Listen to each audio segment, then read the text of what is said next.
ملک میں یہ جو عجیب سی کیفیت پیدا کی گئی ہے نا، یہ ایک دن میں نہیں ہوا، یہ پوری پلاننگ کے تحت کیا گیا سب کچھ. اتنا معاملے کو بگاڑ دیا گیا ہے کہ کہیں سے بھی چیز قابو میں نہیں آ رہی. پہلے معیشت کا رونا تھا، مہنگائی بڑھ گئی، ملکی قرضے بڑھ گئے، کرپشن، کرپٹ لوگوں کو پکڑنا ہے، پھر کرپٹ لوگوں کو دھر لیا، وہ جو آتا جاتا بھی تھا اس کو بھی پکڑ لیا. پھر اس کے بعد اشارے سمجھو، اب معاملات کو سمجھو، میں پھسلن میں پاؤں نہیں رکھتا. پھر جناب والا سیاسی کشمکش، عجیب و غریب قسم کی بے چینی، کب کیا کہاں ہو جائے کچھ پتہ نہیں. پھر طرح طرح کی بیماریاں اور ان کے علاج. پھر اس کے بعد عجیب و غریب قسم کی اسکرپٹ اور ایک فضول قسم کی فلم جس کے اندر ڈاکٹروں اور وکیلوں کی لڑائی کی گئی، بالکل جیسے چیس میں نہیں ہوتا، شطرنج میں کالے کوٹ سفید کوٹ، آپس کی لڑائی، مریضوں کو مارنا شروع. یہ امریکہ کے کسی سسپینس اور تھرلر ناول میں سے تو نکل سکتا ہے، لیکن کسی پاگل شخص کے بھی تخیل میں یہ چیز نہیں آ سکتی کہ آپس میں لڑائی کے اندر جا کر مریضوں کو مارا جائے. یہ سب سوچا سمجھا تھا، لیکن پھر پھسلن میں پاؤں نہیں رکھوں گا، نہ ہی میں سورج کے زیادہ نزدیک جاؤں گا. تم لوگ مجھے پھٹا ڈول سمجھتے ہو، میں ہوں نہیں. I am not loose cannon. مجھے پتا ہے میں نے کب کیا بات کرنی. بڑے بڑے فرعون آئے دنیا میں، بڑے بڑے فرعون نما لوگ آئے. کسی نے کسی بات پر تکبر کیا، کسی نے کسی چیز پر غرور کیا. میرے رب کا نظام ایسا ہے، تکبر کو توڑ دیا، غرور کو توڑ دیا.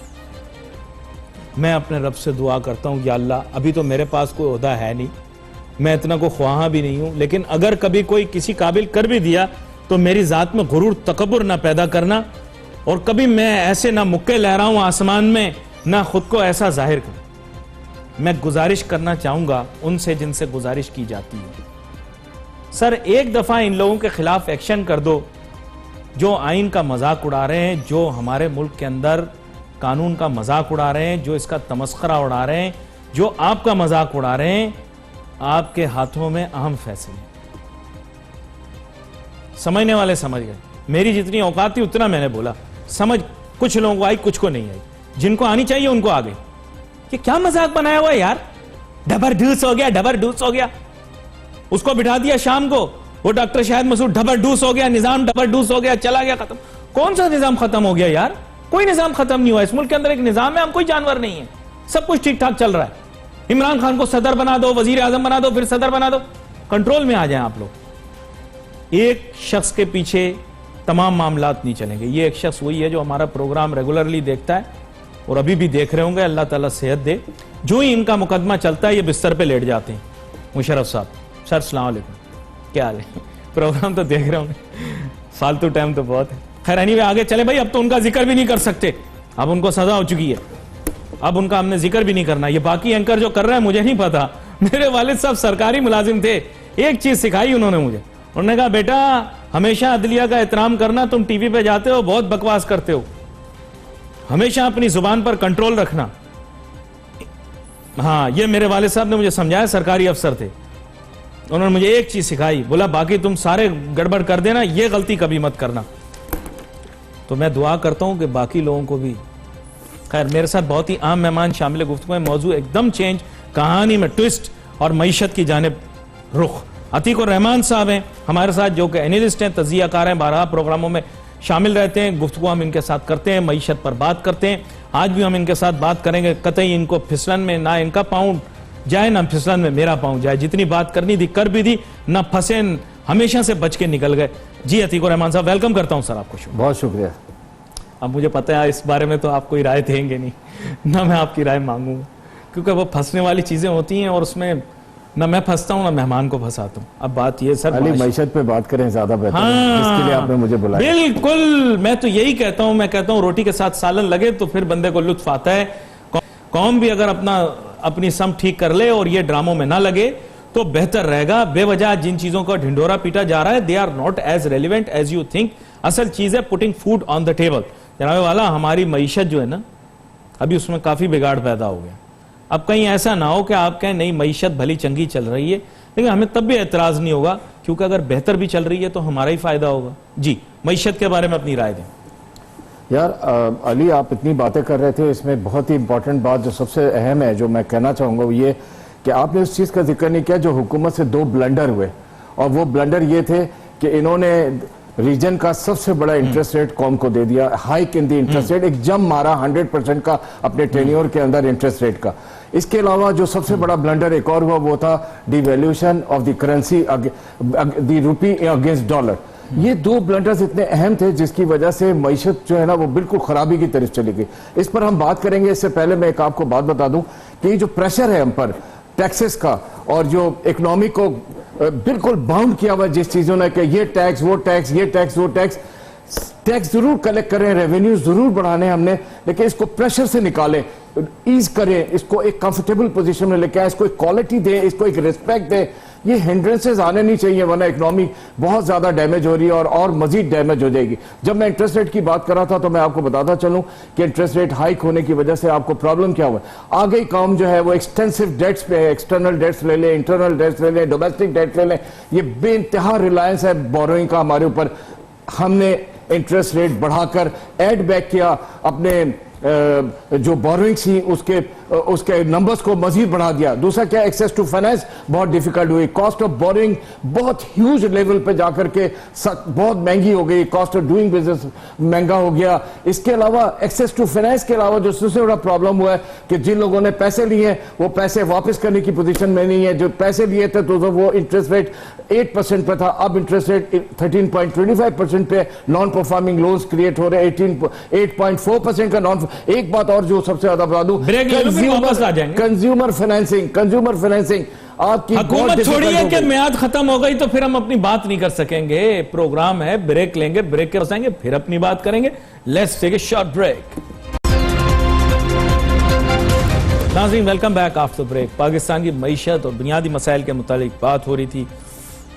जनाब अतीक उर रहमान साहब ने बताया कि पहले तो इंटरेस्ट रेट की जो हमारे यहाँ प्रॉब्लम है, इतना ज़्यादा हाई इंटरेस्ट रेट है, वो एक चैलेंज है। उसके अलावा करेंसी डिवैल्यूएशन ने पाकिस्तान की इकोनॉमी को हिट किया है, और तीसरे नंबर पर इन्होंने बोला कि टैक्सेस ने इतना ज़्यादा प्रेशर रखा हुआ है हमारे इकोनॉमिक प्लेयर्स के ऊपर कि परफॉर्म नहीं कर पा रहे। 3 एरियाज, और प्राइमरी एरिया ये अभी कवर कर रहे थे इंटरेस्ट रेट का। जी जनाब अतीक उर रहमान साहब, इंटरेस्ट रेट पर माजरत वो ब्रेक का टाइम हुआ तो आपकी बात मैं सिर्फ ये बताने की कोशिश कर रहा था कि इस इंटरेस्ट रेट ने इकोनॉमी को खा लिया है और गवर्नमेंट को रिवाइव करना चाहिए, इसको रिकंसीडर करना चाहिए और दोबारा सोचना चाहिए कि इस इंटरेस्ट रेट को सिंगल डिजिट पे कैसे लाया जा सकता है। देखिए, मैं एक मिसाल देकर आपको बताता हूँ कि बिलफर्ज के आप एक एक्सपोर्टर है, आपके पास जो भी पैसा है आपने अपने इस ऑर्डर को पूरा करने के लिए एक्सपोर्ट में लगा दिया, आपने वो एक्सपोर्ट भी कर दिया। अब आपको रिफंड भी नहीं मिल रहा एक्सपोर्ट करने के बाद और पैसे भी आने में टाइम लग रहा है, तो आप बैंक की तरफ रुजू करेंगे ना, एक्सेस टू फाइनेंस पे जाएंगे। बोरोइंग इतनी एक्सपेंसिव हो गई कि आप कॉम्पिटिटिवनेस में जा नहीं सकते। आप 19% 20% पे आप बोरोइंग कर रहे हैं तो आपका वो मैच नहीं करता वो एक्सपोर्ट का ऑर्डर। बहरहाल आप किसी तरह उसको कर लेते हैं, लेकिन जब आप उसको कर लेते हैं तो आप एक लॉस में होते हैं, और जब आप उस लॉस में होते हैं तो आप ट्रेड डेफिसिट को इंप्रूव नहीं कर रहे होते, आप एक्सपोर्ट को आगे नहीं बढ़ा रहे होते। एक चीज आपसे पूछनी थी अतीक उर रहमान साहब, बात यह है कि बहुत सारी महफिल होती हैं, हम देखते हैं ये तमाम लोग जो कि आज मुल्क की पॉलिसियाँ ठीक करने के लिए आए हुए हैं, ये सब अरस्तु, अफलातून, सुकरात, जब ये वहाँ पर आते हैं महफिल में तो ये बड़ी मंतकी बात करते हैं, आपके साथ इत्तेफाक भी करते हैं कि इंटरेस्ट रेट कम होना चाहिए, टैक्स कम होने चाहिए, रिवैल्यूएशन नहीं होनी चाहिए, करेंसी के अंदर कंसिस्टेंसी होनी चाहिए वैल्यू के अंदर। लेकिन जब ये ओहदों पर बैठते हैं ये अपनी औकात भी भूल जाते हैं, अपने वादे भी भूल जाते हैं, अपनी मंतक और नजरिए को भी भूल जाते हैं। ये क्या वजह है? देखें, ये तमाम लोग एग्री करते हैं इस बात से, इसमें कोई भी शख्स आपको डिसएग्री करता हुआ नहीं मिलेगा। लेकिन ओहदा मिलने के बाद ये वही अफलातून, ये वही अरस्तु, ये वही सुकरात हैं जिनकी हम बातें सुनते हैं। जब ये कहते हैं इंटरेस्ट रेट कम होना चाहिए, बढ़ा देते हैं। ये वही लोग हैं जो कहते हैं इंटरेस्ट रेट करेंसी रेट के अंदर जो है कंसिस्टेंसी होनी चाहिए, ओहदा मिलता है बिगड़ जाते हैं। ये वही लोग हैं जो टैक्स के मुतालिक कहते हैं टैक्स पे करने में आसानियां होनी चाहिए, ओहदा मिलता है तो उतनी मुश्किलात पैदा कर देते हैं। ये इस सवाल का जवाब देना बड़ा आसान सा जवाब है कि हम लोग IMF के डिक्टेशंस लेते रहते हैं, और जब IMF के डिक्टेशन लेंगे तो हम स्टेबल करने की कोशिश करेंगे चीज़ों को। जब स्टेबल करेंगे तो उसकी एक मिसाल ये है कि जब आप को एक ब्लैंकेट आया, एक गैप आया $12 बिलियन का, उस गैप को फिल करने के लिए आपने IMF को रुजू किया, जैसे कि पिछली गवर्नमेंट्स करती रही हैं। تو آئی ایم ایف نے آپ کو کہا تمام حجت کے بعد 6 پوائنٹ سمتھنگ آپ کو بلین ڈالرز ہم دیتے ہیں اور اس پہ راضی ہوئے. باقی جو آپ کا گیپ تھا وہ انہوں نے کہا جائیں ہمارے کمرشل ساتھیوں کے ساتھ ہائر انٹرسٹ ریٹس پہ وہ لونز آپ لیتے رہیں, آپ لے رہے ہیں. ابھی آپ بڑے خوش ہو گئے, آپ کو ایک ڈیولپمنٹ بینک نے آپ کو لون دے دیا 1.3 بلین کا, بہت خوش ہو گئے. کیا ہوا؟ ڈیٹ میں ایڈ بیک ہو گیا اور اس کا جو انٹرسٹ ریٹ ہے وہ لنڈن کے انٹرسٹ ریٹ کے اور لنڈن کے جو ریٹس ہیں اس کے حساب سے اس کو پلس کر کے کیا گیا. ہمارا کیا ہو رہا ہے اب جو فیگر سامنے آتی ہے وہ یہ ہوتا ہے کہ ہم جو ایکسٹرنل ڈیٹس ہیں اور جو ڈومیسٹک ڈیٹس ہیں وہ ہم کہاں کھڑے. دیکھیے میں آپ کو فیگر سے بتاتا ہوں کہ جو ابھی فی الحال پچھلے 5 مہینے میں جو لونز لیے گئے وہ ڈومیسٹک ڈیٹ 4.34 ٹریلین روپیز لیے گئے اور ایکسٹرنل ڈیٹ جو ہیں وہ کسی طرح بھی 3.21 بلین ڈالر سے کم نہیں تھے. اس میں اگر آپ آئی ایم ایف کے ایڈ بیک کر دیں تو یہ سارا کچھ ایڈ بیک کر کے اس وقت آپ 96 بلین ڈالر پہ کھڑے ہوئے. ہم نے کیا کرنا ہے کہ اپنے سارا کا سارا جو ریونیو ہے وہ ہم ڈیٹ سروسنگ پہ لگا دیتے ہیں اور ترقی کی طرف کیسے جائیں گے؟ بات ہو ہی نہیں سکتی. سارا تو قرضے اتارنے میں لگتا ہے, پچھلے لوگوں کے قرضے, اپنے قرضے, یہ قرضے اتارنے اور سود دینے میں ہی لگے ہوئے ہم لوگ اور بلینز میں اور ٹریلینز میں ہم اپنے قرضے اتار رہے ہیں. پاک روپیز میں لے تو ٹریلین اور یو ایس ڈالر میں لے تو ڈالرز میں بلینز میں. یہ سارے قرضے اتارنے میں ہمارا گورکھ دھندا لگا ہوا ہے اور ڈیفیسٹ اپنی طرح برقرار. ایک ڈیفیسٹ کا ذکر کروں گا, کرنٹ اکاؤنٹ ڈیفیسٹ, جس کو ہم کہتے ہیں کہ ہم نے اس کو سرپلس کر لیا. ارے سر سرپلس نہیں کیا, جب امپورٹ کو دبایا دبویا تو آپ نے کیا کرا کہ کچھ 96% تو آپ نے امپورٹ کو دبا کر اپنا کرنٹ اکاؤنٹ ڈیفیسٹ کو سرپلس کیا. دیکھیں بات ساری یہ ہو رہی ہے کہ جب آپ امپورٹس کو ڈیولپنگ کنٹریز میں امپورٹ بڑا ہی کرتی ہیں, جب آپ امپورٹ کو کرب کریں گے, دبائیں گے تو آپ کی اسمگلنگ بڑھ جائے گی. آج پوری مارکیٹ میں اسمگل گوڈز پھیلے پڑے, 70% اسمگل گوڈز ہیں ہماری مارکیٹ میں اس وقت اور 30% ڈاکومنٹڈ امپورٹ گوڈز ہیں. کیا ملا گورنمنٹ کو؟ ریونیو کیسے بڑھے گا؟ یہ تو سارا کچھ اسمگل ہو کر آ رہا ہے. اس اسمگلنگ کو روکنے کے لیے کیا کیا جا رہا ہے؟ کیا راستے اختیار کیے جا رہے ہیں؟ یہ ساری چیزیں اکنامک فیکٹرز کو کرش کر رہی ہیں. It is a sabotage. Road map نہیں ہے, چانس کی اکنامی پہ بیٹھے, ہر وقت چانس کی اکنامی بیٹھے. ایکسکیوز می میں بتاتا ہوں نا, آپ کے لیے ہم وزیر لے کر آئے تجارت کا, صنعت کا, وہ بھی بزنس مین اور ہے بھی کراچی کا. بھائی لائے نا ان کو, تو یہ سب چیزیں ان کو سوچنی چاہیے کیونکہ تجارتی خسارہ وغیرہ ان کے. یہی تو میں کہہ رہا ہوں کہ ارسطو سقراط اور افلاطون بٹھائے, وہ نہیں کر رہے, میں کیا کروں؟ ارے معاف کیجئے, عمران کیا کرے بیچارہ, وہ معاف کیجئے گا, پوری بزنس کمیونٹی کو آڈٹس پہ لگا دیا. پہلے انکم ٹیکس کے آڈٹس ہوتے تھے, اب جنرل سیکس ٹیکس کے بھی آڈٹس کے نوٹسز آنے شروع ہو گئے. کیا ایک بزنس کا آدمی دیا ہے نا ہم نے علی, کیا ایک بزنس مین کا کام یہی ہے کہ وہ ہر وقت اپنے اکاؤنٹس کو آڈٹ کراتا رہے؟ تو پھر ایک کام کر لیتے ہیں, جیسے کہ میں ہمیشہ کہتا ہوں کہ ہم اپنا بستہ اٹھاتے ہیں, FBR جاتے ہیں اور یہ کوشش کرتے ہیں کہ کسی طرح اپنے just have to run for a quick break. واپس آتے ہیں, پھر وہ جاری رکھتے ہیں. ناظرین let's take a break.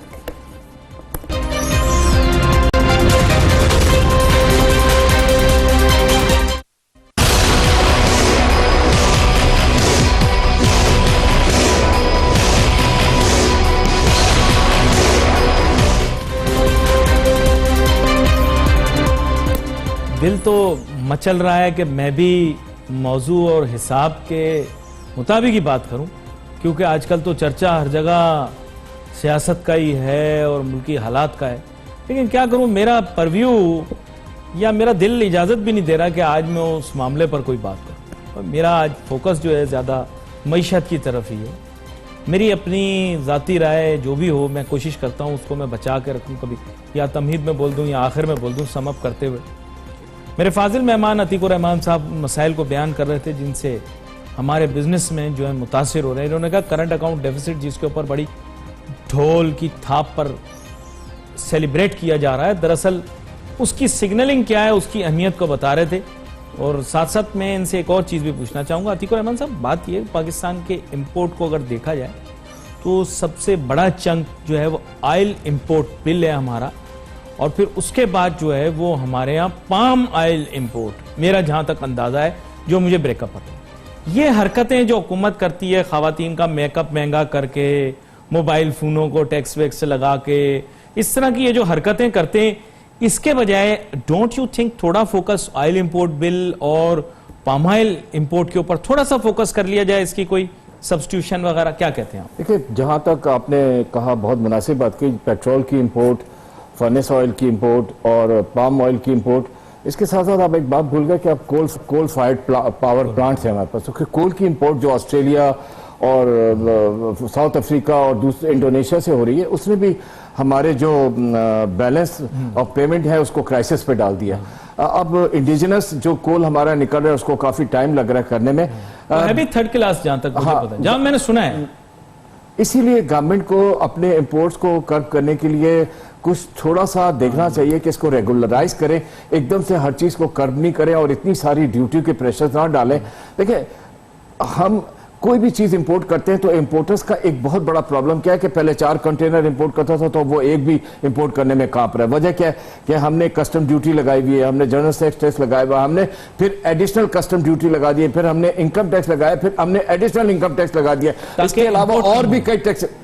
देखिए, इंपोर्टर को मुजरिम के तौर पर पेश किया है, तो जब इंपोर्टर एक मुजरिम दिखाया हमने। देखिए, क्या जुर्म कर रहा है इंपोर्टर, मैं जानना चाहता हूं आपसे। अब अगर इंपोर्ट को आपने कम करना है, मैं कोई इंपोर्टर्स को प्लीड नहीं कर रहा, इंपोर्ट्स को कम होना चाहिए बेशक, लेकिन इंपोर्ट कम होने से पहले आपको अपनी लोकल मैन्युफैक्चरिंग इंडस्ट्री को भी तो इंकरेज करना चाहिए। आपकी लोकल मैन्युफैक्चरिंग इंडस्ट्री इंकरेज क्यों नहीं हो सकती, मैं आपको बताऊं। इसको एक शौक है, इन्वेस्टर्स को एक शौक है। लोकल आपके इंटरेस्ट रेट आपने हाइक किए, आपने डिवैल्यूएशन की हुई करेंसी की, आपका कोई रोड मैप नहीं है, आप 36 किस्म के टैक्स के आदमियों को घर पे बेचते हैं, वन विंडो ऑपरेशन आपके पास नहीं है, जमीन लेनी है तो मारा फिर रहा है, बिजली का बिल, बिजली लगवानी तो मारा फिर रहा है, गैस में, ये सारी चीजों के ऊपर ध्यान देना पड़ेगा आपको। मेड इन पाकिस्तान, आप कार्स प्रोडक्शन को ही देख लें, अभी वो बता रहे हैं कार्स प्रोडक्शन की इंडिजिनस प्रोडक्शन कम हो गई। अच्छा, मैंने एक आपसे छोटी सी चीज पूछनी थी, आपको समझ में आता है 25 लाख रुपए सिडान गाड़ी के पाकिस्तान के अंदर पे करने पड़ते हैं? गरीब आदमी, मुतवस्सित तबके का आदमी या अपर मिडिल क्लास का भी आदमी आपके ख्याल से ये गाड़ियां अफोर्ड कर पाएगा?